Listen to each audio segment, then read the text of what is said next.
everybody, and welcome to Significant Things with Jacob Warner. Ooh, nice gloves.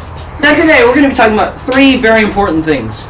Inertia, motion, and forces. Now, first topic. Inertia. Very fun thing to talk about. I love inertia. It's a really fun thing. Now you may be asking, well, I don't know what inertia is.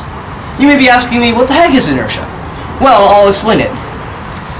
Inertia is basically saying the more mass is in an object, like more particles, more weight, the harder it is going to be to get moving, to stop it.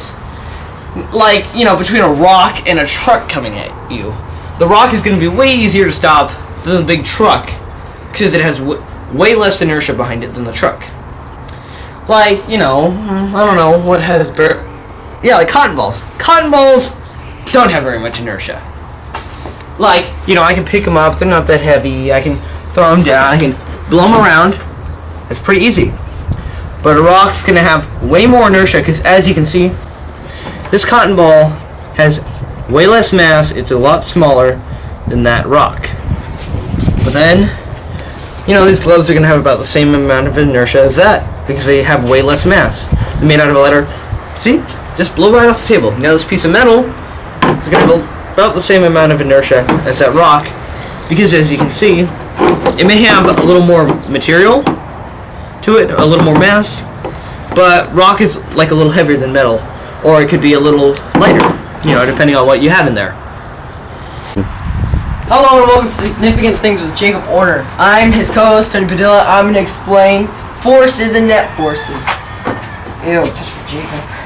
Okay, you have a pretty good glimpse in physical science because of Jacob explaining inertia to you. Forces is pretty hard to explain without practical examples.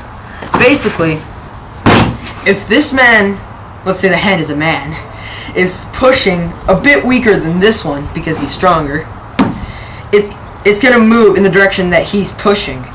But it's not going to be his full force, but it's going to move a little slower than he would usually do if nobody was there because he's still pushing. Now, if they both push equally, let's say it's a clone of the same person or something, it's not going to move at all. It's going to be equal. And if they're both pushing in the same direction, it's going to move a lot faster than they can do it individually. Our other topic is forces.